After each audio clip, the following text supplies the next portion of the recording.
2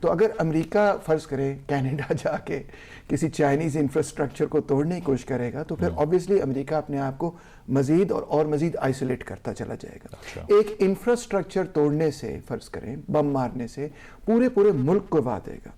اور یہ بات ذہن میں رکھیں کہ اکیلا اگر امریکہ کسی بھی ملک سے لڑائی لیتا ہے تو کوئی ضروری نہیں کہ وہ اس میں کامیاب ہو. ویتنام کی اگزامپل آپ کے سامنے ہے اور بھی کئی اگزامپل سامنے. اور یورپ بھی اب تو ساتھ نہیں دے رہا. یورپ بھی ساتھ نہیں. ان کی جو سب سے بڑی اسٹرینتھ تھی نا جو کہ ٹرمپ صاحب کو نہیں سمجھ آ رہی وہ تھی ہی ہمیشہ یہ کہ آلموسٹ 50 کنٹریز 33 نیٹو میں ہیں, اس کے علاوہ 15-20 اور جو ہے نیٹو کے قریب ترین کنٹریز ہیں. تو 50 کنٹریز میں کے ساتھ ان کے ملٹری الائنس ہے صرف, اور 100 کنٹریز کے ساتھ ان کے جو ہے مزید اور مختلف قسم کے اکنامک انڈرسٹینڈنگ ڈیلز, یہ وہ گلوبل پاور اس طرح وہ بنا.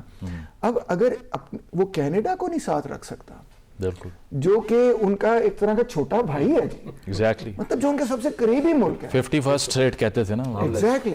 تو دین دیٹ مینس کہ امریکہ آئسولیشن میں جائے گا اگر وہ یہ اسٹریٹجی ہی رکھے کہ جہاں پہ کنسٹرکشن ہو رہی ہے میں بربادی کروں گا تو وہ آئسولیٹ ہو. مطلب یہ لانگ ٹرم میں وائبل نہیں ہے امریکہ کے لیے. ٹھیک ہے خالد صاحب, یہ ایران کے اندر جو کچھ ہوا اس پہ انٹیسپیٹ یہی کیا جا رہا تھا, ٹرمپ کہہ رہا تھا the help is on the way, آپ ویٹ کریں ہم آ رہے ہیں بس. اور پھر کچھ انٹیلیجنس رپورٹس یہ بھی رپورٹ کی گئی اسرائیلی میڈیا کے اوپر بھی کہ اسرائیل نے ٹارگٹس ابھی لاک نہیں کیے, دے اسٹاپڈ امریکہ کہ ابھی آپ انٹروین نہ کریں. Do you think they plan to do it, یا یہ اباؤٹ آف کوسچن ہے کہ وہ ملیٹریلی ایران میں بھی انٹروین کر دیں گے رجیم کو گرانے کے لیے؟ دیکھیں مزمل صاحب, میرا خیال ہے امریکن پریزیڈنٹ کا سب سے بڑا ٹول جو میں as a military strategy student دیکھ سکتا ہوں یا آئیڈینٹیفائی کر سکتا ہوں, اگر مجھے آپ ایک کہیں نا کہ وہ کون سا ٹول یوز کرتے ہیں, وہ ہے انپریڈکٹیبلٹی. وہ میسج یہ دیتے ہیں ایک ایلیمنٹ آف انسرٹینٹی کو ایز اے کوئرشن یا آرم ٹویسٹنگ یوز کرتے ہیں. ایک آپ کو کنفارم کرتے ہیں کہ اپنی ول ٹو فائٹ ختم کر دیں کسی ملک کی بھی. میں نے جتنے ملکوں میں ان کے ایکشن دیکھے ہیں وہ انپریڈکٹیبلٹی نمبر 1, پھر وہ کہتے رہیں گے کہ میں کروں گا, کریں یا نہ کریں ایک اور چیز ہے. بہت سارے ملک آپ نے دیکھا کہ اس سے پہلے ہی کمپرومائز کر جاتے ہیں, ٹیرف کی تھریٹ کی ہے, دوسری تھریٹ کی ہے. ایک اور ان کے اندر ایلیمنٹ یہ ہے کہ وہ اسٹیٹس مین کم ہیں, وہ بزنس مین ہے. اسٹیٹس مین اور بزنس مین میں فرق یہ ہوتا ہے کہ اسٹیٹس مین پہلے اپنے ملک کا انٹرسٹ پہلے لیتا ہے, پھر وہ ڈھونڈتا ہے کون سے ملکوں کی نیشنل انٹرسٹ میرے ساتھ کنورج کرتی ہے, پھر ان کو ان کے فائدے بتاتا ہے اور اپنے بھی بتاتا ہے, پھر وہ ایک ٹیبل پر پہنچ کر نیگوشیٹ کرتے ہیں, ون ون سچویشن لگتی ہے, دونوں خوش چلے جاتے ہیں. پریزیڈنٹ ٹرمپ اپنے ملک کے بڑے ہونے کی وجہ سے, ملٹری مائٹ ہونے کی وجہ سے, وہ کیا کہتے ہیں, either you are with me or you are against me, in between کوئی ڈیل نہیں کریں گے ہم, اور وہ میرے فائدے کی ہوگی, اس میں دو تمہارا بائی پروڈکٹ فائدہ ہے وہ تم لے لو. یہ اوور آل کر رہے ہیں. اس وقت امریکن پریزیڈنٹ ایران کے اسپیسیفکلی آپ پوچھ رہے ہیں ٹارگیٹس لاک یا نو لاک, میرا خیال ہے دیکھیے کون سا ملک اس وقت پریزیڈنٹ ٹرمپ کے ساتھ کھڑا ہے یا کون سا لابی یا کوئی بلاک کھڑا ہے. رشیا, چائنا, انڈیا, گنتے جائیں آپ. اینڈ ایک بچا تھا جس پہ پوری دنیا میں پچھلے 50 سالوں میں آپریشن ہوتے رہے ہیں, وہ تھا نیٹو. افغانستان میں ہوا نیٹو کا نام لے کے, عراق میں ہوا نیٹو کا نام لے کے کہ جی نیٹو آ جائے, انسیکیور ہے, یونٹی, وہ بھی مائنس ہو گئی. اس وقت اگر پریزیڈنٹ ٹرمپ کو کوئی سپورٹ کر رہا ہے کیونکہ وہ تھوڑا خوشامد پسند کرتے ہیں, وہ ان کو ایک ملک پسند کر رہا ہے اور وہ ہے اسرائیل. اور نتنیاہو ان کو کہتے رہتے ہیں کہ جناب ایک دھکا چھوٹا سا وینزویلا جیسا ہی آپ ایران پر مارے تو بس سارے مارے نیارے ہو جائیں گے, ناٹ ریئلائزنگ کہ یہ ایران وہ نہیں ہے, آئیڈیالوجی کی اسٹیٹ ہے, ایک تہذیب ہے 3-4 ہزار سال پرانی. رضا شاہ پہلوی کے بیٹے کا فٹ آن گراؤنڈ ہے ہی نہیں پچھلے 47 سالوں سے. 19 سال کے تھے تو عمر چھوڑ کے چلے گئے تھے. نہ کوئی اپوزیشن لیڈر ہے, نہ کوئی آپٹکس کے لیے بھی رول ماڈل کوئی نہیں ہے ان کا اپوزیشن لیڈر جس کو ایرانین لک فارورڈ کریں. مطلب آپ کہہ رہے ہیں regime is here to stay. I think here to stay. Foot on ground کے بغیر رجیم بدلنا بڑا مشکل ہے, اور جس طرح کی آئے گی وہ امریکہ کے کام کی نہیں ہوگی. ٹھیک, اس پہ قمر صاحب آپ کا کیا ویو ہے؟ جتنی ٹارگیٹڈ سٹرائکس پچھلے سال کی امریکہ نے, ایون جنرلز کو اپنے بیڈ رومز تک میں پریسیجن سے نشانہ بنا دیا, ڈو یو تھنک کہ اس مرتبہ یہ آخری دھکا ہی ہے جو بہت سے اینالسٹ کہہ رہے ہیں کہ نہیں رجیم بہت کمزور ہے, ان کا جو سرکل آف انفلوئنس تھا, حزب اللہ تھا, حماس تھا, وہ سب بیک فٹ پہ ہیں, اب ان کی باری ہے, یا آپ کو لگتا ہے کہ سروائیو کر جائے گی اس پروٹیسٹ کو بھی؟ دیکھیں جو ایران کا جو ایکسس آف ریزسٹنس تھا یا جو اس کی وہ ڈیٹرنس تھی وہ تو ختم ہو گئی, جو کہ out side of its borders جو تھی, وہ آپ سیریا میں دیکھ لیں, عراق میں, لیبنان میں, اس طرح وہ آپریٹ نہیں کر رہی, اب آپ کو نظر نہیں آ رہی. وہ جو کنیکشن تھے, سو ملٹری سپورٹ تو ختم ہو گئی, آئیڈیالوجیکل کنیکشن ان کا باہر ابھی بھی ہے, پہلی بات. دوسری بات یہ ہے کہ انٹرنلی وہ کیا کر سکتے ہیں. میرا خیال ہے کہ دی امریکنز ور لوکنگ کہ شاید اگر سچویشن سیریا لیبیا جیسی ہو اور وہ سٹرائک کریں اور وہاں پہ انٹرنل سول وار جیسی سچویشن ہو تو تب وہ بیچ میں جائیں. اور فار ایگزامپل اگر آپ کو پتا ہے کہ جیسے عرب اسپرنگ میں آپ کو پتا ہے کہ سیریا لیبیا کے ساتھ جو ہوا تو میرا خیال ہے آن گراؤنڈ سچویشن ویسی نہیں تھی, اور شاید وہ یہ بھی سمجھتے ہیں کہ مے بی یہ پوائنٹ آف ویو ہو کہ اگر وہ اسٹرائک کرتے ہیں اور پریزنٹ پولیٹیکل اپریٹس ختم ہو جاتا ہے تو IRGC کین ٹیک اوور نہ کر لے. تو اس طرح کی سچویشن سے بہت ساری پوائنٹ پروز اینڈ کونز ہیں ان کے لیے دیکھیں. صحیح. ڈاکٹر صاحب یہ ایران کے حوالے سے اب لیٹس سے ہائپوتھیٹیکلی اسپیکنگ اگر کوئی پرو اسرائیلی پرو امریکہ ریجیم آ کے بیٹھ جاتی ہے, that makes Israel the greatest player in the Middle East. Bad news for Pakistan and Saudi Arabia. Bad news ہو سکتا ہے یہ. It is possible and it will be very bad news, کیونکہ ہم سمجھتے تھے یا سوچتے تھے کہ سیریا کی رجیم فار ایگزامپل نہیں گرے گی, کیونکہ بہت عرصے سے وہ اس نے ٹکر لی ہوئی تھی اسرائیل سے اور کامیابی سے وہ اپنی جگہ کھڑے ہوئے تھے, مگر پھر وہ گری, ملک بھی ٹوٹ گیا, سول وار ایوری تھنگ ہم دیکھ سکتے ہیں. اب وہاں پہ جو تو آپ ایران گئے بھی ہیں, ایران کی ریڈنگ آپ کی کیا ہے؟ از اٹ دیٹ بیڈ کہ یہ اتنا زیادہ نہیں, وہ سیریا والا تو معاملہ نہیں ہے اس وقت, بیکاز جو ریزسٹنس ہمیں نظر آئی ہے ایران کے اندر وہ اس قسم کی بائیفرکیشن نہیں پیدا کری جس قسم کی سیریا میں پیدا ہوئی تھی. ٹھیک. مگر رجیم بہت پہلے سے, ایرانین گورنمنٹ پہلے سے بہت زیادہ کمزور ہو چکی ہے.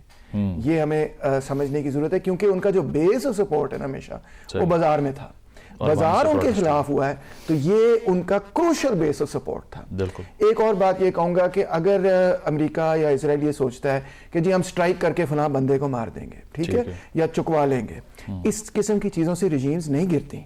آپ دیکھیں وینیزویلا میں انہوں نے ماڈورو کو اٹھایا ہے, وینیزویلا کی حکومت قائم ہے, گری تو نہیں ہے, رائٹ.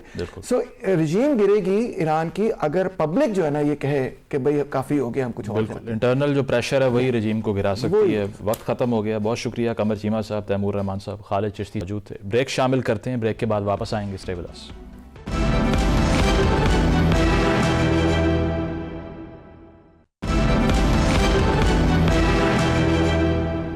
ناظرین پروگرام آپ نے ملاحظہ کیا, فیڈ بیک ضرور دیجیے گا. اجازت دیجیے, اللہ حافظ.